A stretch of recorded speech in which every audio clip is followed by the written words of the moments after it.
I don't know how much of a killer Roman is when it comes to it. I think a lot of it is bark. I don't know how much bite he actually has.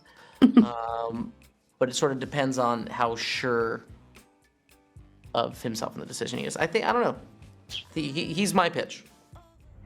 Why does everyone ask how I'm feeling? I got done a huge deal. I got the election. Hi, Kieran. How are you? Hello. How are you? Succession is a great show because its central theme is not very obvious. And it's not about power or family or patriarchy or wealth. It's more about trauma and how these people who have everything can't overcome the trauma for their past and their present. So now that you have the whole scenario for your character and the story, what do you think is the central theme in Succession? Gosh, I like what you just said. I should be interviewing you.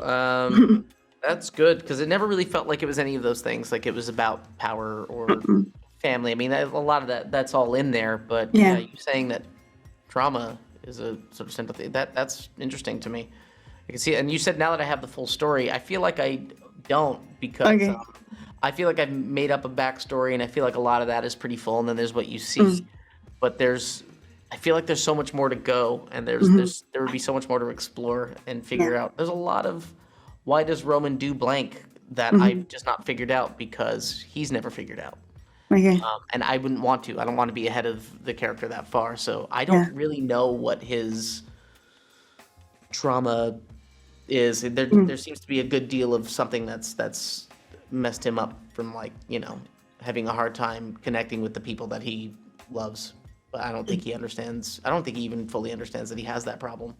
I think that's pretty accurate. I think in the end, we're not going to get the whole story of these characters. I think what Jesse's created and the magic of the show is that these characters will live on beyond the end of the series, as we always do as humans.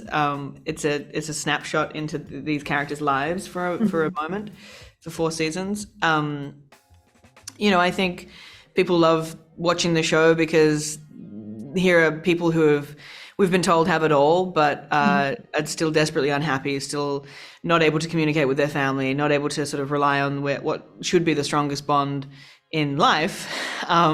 They don't have that. Even though they're a close family, they always hang out with each other, they're always around each other, they're not close emotionally at all. And I think that's born of their family trauma, the way that they were raised and passed on through the behaviors of Logan.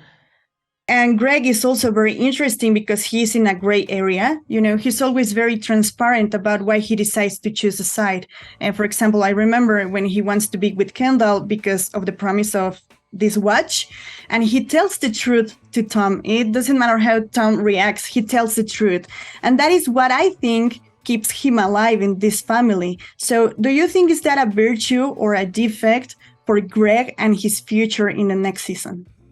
Well, Greg, his main strategy in this world is to play any side possible. So he befriends Kendall. He obviously gets close to Tom, becomes Tom's little soldier, and he tries to endear himself to Logan. He desperately would love to have Roman care about him, but Roman never cares about him, nor Shiv really. But Greg's whole MO is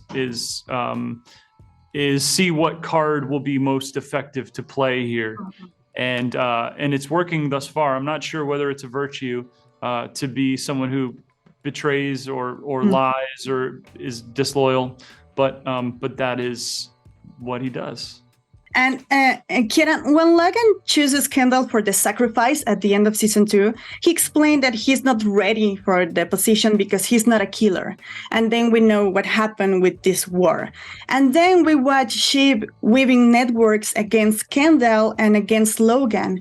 But Roman is not like that. Maybe that's why Roman is the perfect heir or the only one who can escape from the terrible dynamic. So I would like to know, what do you think about that? I think Roman is sort of the best of the 3 siblings. If Logan were to pick one of his 3 kids, I would say the reason I'm saying not Connor. Connor is been so far removed, never been a part of the company, and is so far removed from that, and he's got a politics angle he's working. So if it's going to be one of Logan's 3 kids, I always thought Roman was sort of the best situated for that. Because there have been a few times when it really could have been, should have been Kendall, and he just has pulled it away from him. So there's a reason for that. And in that example you brought up, it's like he's not a killer. Well, based on your examples, what you talked about, Shiv is a killer. Shiv can do it. She's pretty lethal. She just doesn't have much experience in the company, and I think there's a couple other things she sort of lacks. And I think she's very smart, but she and Kendall, I think the same thing, would probably want to, they would take the seat and try to like reinvent the wheel. They would try to make it their own, and Shiv would change the company for what she believes is the right cause and make that work. Whereas I think Roman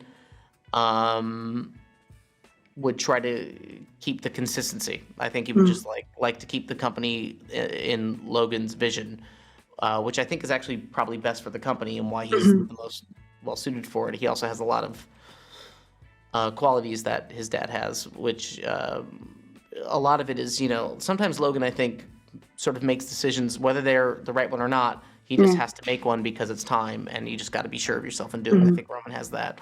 I don't know how much of a killer Roman is when it comes to it. I think a lot of it is bark. I don't know how much bite he actually has. But it sort of depends on how sure of himself in the decision he is. I don't know. He's my pitch. Sarah, do you think Shiv is the one that is more alike to her father? And I'm asking this because I remember in season 3, her mother tells her that everything that Logan loved used to be kick or punch to see if that person came back. And she does the same thing with Tom, you know? Yeah. And she kept a cruel dynamic with her husband, with that person that said that she loves him. So I would like to know, what do you think about that? Yeah, absolutely. I think I do think that Shiv is the most like Logan, and because of it, is probably more likely to end up alone and unfulfilled and maybe successful business wise, but not in relationships. You know, I think her mum is pretty accurate when she says, you know, that Logan only loved or wouldn't, you know, when he loved something, he would kick or punch it to see if it would come back. Yeah. Shiv responds in the same way to Tom, and I think that's what's really confronting for her at the beginning of season 4, that she has to look at all those small betrayals that she has done to Tom that has caused this massive one from him to her. The title of the show kept us expecting a literal successor. Jesse Armstrong said that it was like a promise to the audience. But considering the plots in the story and the end of season 3, maybe Succession is not about choosing a successor for the company, but it's more in an emotional way, you know, who can be loved by their father or who deserves that love. So I would like to ask you, what does it mean for you, the title Succession, after all this time? Yeah, I mean, I think it's probably both. I think you're right about there is ambition in each of the characters to become the successor of their father's company, but wrapped up in that is also their desire for their father's love, and their belief that if they were the successor of the company, that they would have their father's love. And I think, you know, that's obviously it's not gonna, it won't translate like that. You know, I think it's a false promise that Logan has set up for his family. Yeah, that's interesting. Hadn't thought of that. That's funny you said that. Jesse said that it's like a promise to the audience, because I guess I sort of saw it that way too, and would almost be disappointed if, you know, there was no answer to that question, or if the promise wasn't sort of fulfilled. But maybe it could mean, I guess it could mean whatever the hell you want it to mean. That was an interesting sort of take on it. I like that. But it's hard for me to actually continue talking about it without sort of revealing where the show goes. Yeah. So thank you very much for your time, Kieran, and for this show. It's great. So thank you very much. That was interesting. Thank you. We